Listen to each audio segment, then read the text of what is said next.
다이어트 한약에 대한 얘기를 먼저 하겠습니다.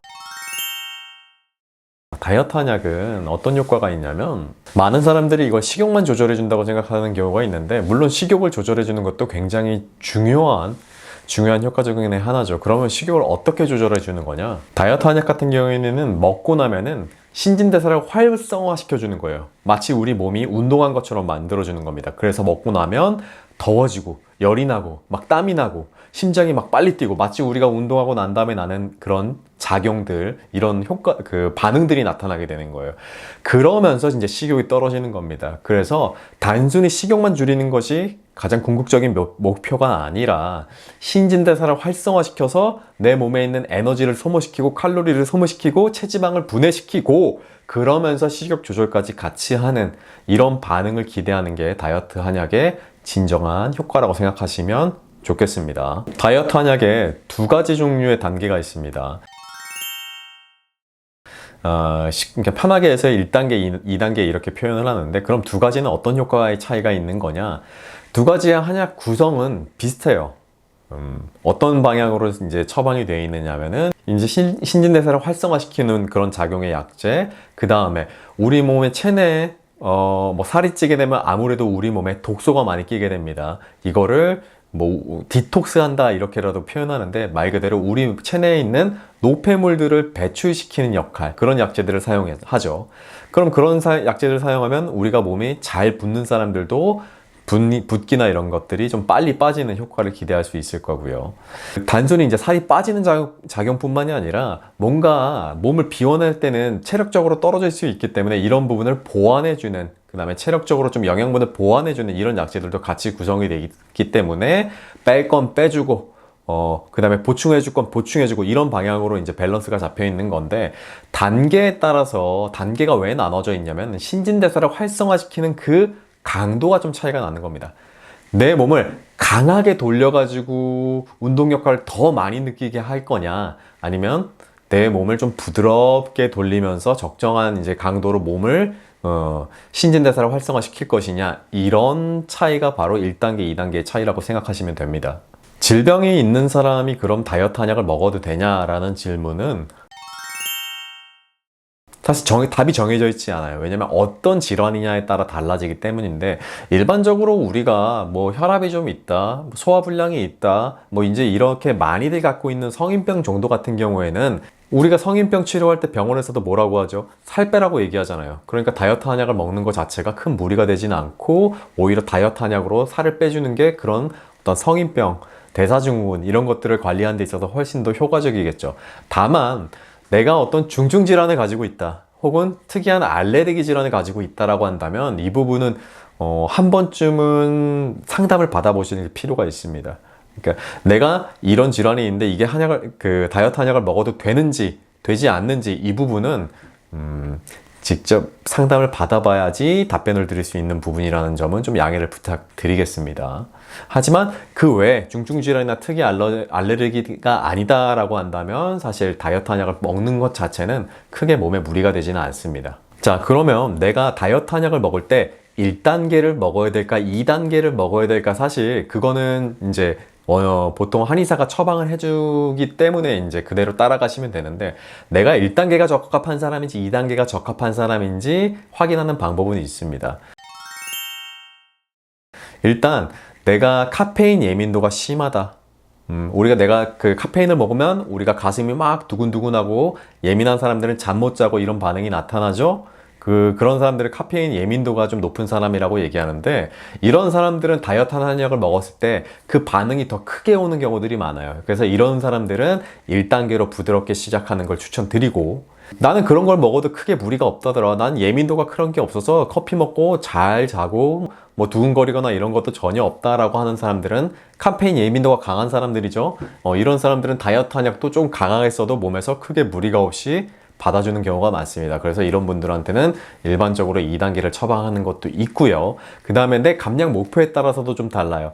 내가 다이어트 한약을 처음 먹어보는 사람이다 라고 한다면, 너무 강하게 시작하기보다는 1단계로 시작하면서 서서히 몸을 맞춰 나가는 게 필요하고요.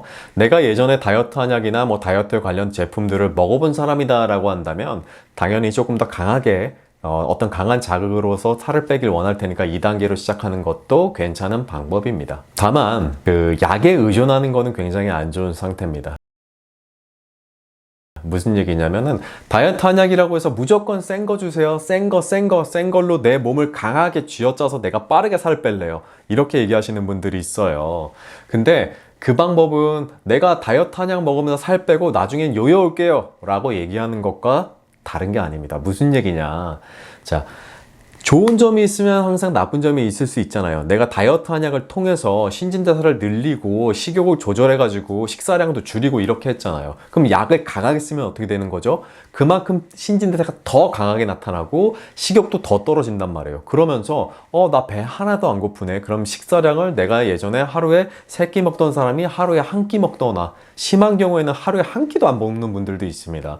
이렇게 해서 단기간에 막 살을 빼려고 한단 말이에요. 근데 이런 사람들이 다이어트 한약 딱 끊었어요. 그 다음에 어떻게 될까요? 그건 뭐 당연한 얘기죠. 다시 식욕이 생기는 겁니다. 근데 그전에는 다이어트 한약으로 어느 정도 보조를 해줬는데 이게 갑자기 사라져 버리니까 더 식욕이 강하게 느껴지는 거예요. 그러면 당연히 먹는 양이 늘 수밖에 없는 거고, 그럼 요요는 자연스럽게 따라오는 수밖에 없는 겁니다. 그래서 제가 환자분들한테 말씀드릴 때 약이 강한 게 중요한 게 아니에요. 내 몸에 맞는 게 중요한 거고, 먹고 나서 그리고 살 뺄 때도 중요하지만 빼고 나서 유지하는 것도 굉장히 중요하단 말이에요. 그렇기 때문에 장기적인 관점에서 빼는 것도 중요하지만 빼고 나서 유지도 중요하기 때문에 무조건 센 걸로 하면 안 된다. 그럼 내 몸에 어떤 게 맞냐, 내 몸에 뭐가 맞냐를 찾는 것도 굉장히 중요한데 그 기준은 다음과 같습니다. 일단 다이어트 한약을 먹으면 이제 가장 쉬운 반응이 식욕 조절이 나타나는 부분이니까 이렇게 생각하시면 돼요. 내가 다이어트 한약을 먹었더니 식욕이 전혀 생각이 안 난다. 그렇게 되면은 다이어트 한약이 너무 센 거예요. 강도를 낮춰야 됩니다. 그럼 어디까지 낮춰야 되냐? 때가 되면 배가 고픈 게 맞아요. 당연히 그래야 돼요. 다이어트 한약을 먹어도. 다만 내가 전보다 조금 덜 먹었는데 금방 배가 부르네. 예전에 내가 한 공기를 먹었는데 배가 불렀던 사람이라면 내가 반 공기 혹은 3분의 2 공기 정도 먹었는데 배가 부르네. 배가 부르니까 어떻게 되겠어요? 자연스럽게 숟가락 놓으면서 밥 그만 먹겠죠. 이 정도면 사실 다이어트 한약이 아주 적절한 효과가 있는 겁니다. 그리고 그 정도 배가 먹고 배가 불러서 숟가락을 내려놓을 수 있는 정도의 상태가 굉장히 중요한 거고, 다만 내가 약이 조금 먹었는데도 자꾸 배고프고 먹을 거 보면 못 참을 것 같고 적정량을 먹은 것 같은데도 계속 음식이 들어갈 것 같고, 이렇게 되면은 그건 다이어트 한약이 조금 약한 단계일 수 있어요. 그럴 때는 아무래도 단계가 좀 높은 걸로 단계를 강화시키는 게 조금 더 효과적입니다. 자, 요요를 없애는 방법 아주 간단합니다. 결국 살이 찐다는 거는 많이 먹는다는 거예요. 많이 먹는다는 건 뭐예요? 내 위장 사이즈가 아주 크다는 거예요. 왜냐하면 잘 생각해 보세요. 이만큼 위장이 사이즈가 큰 사람들은 이만큼 먹어야지 배가 부른 거예요. 이런 사람이 요만큼 먹으면서 내가 다이어트 하자 그러면 참을 수 있을까요? 처음 한두 달, 한 달 정도는 참을 수 있겠죠. 하지만 결국 이만큼 먹어야지 배가 차기 때문에 이걸 유지하는 게 너무 어렵단 말이에요.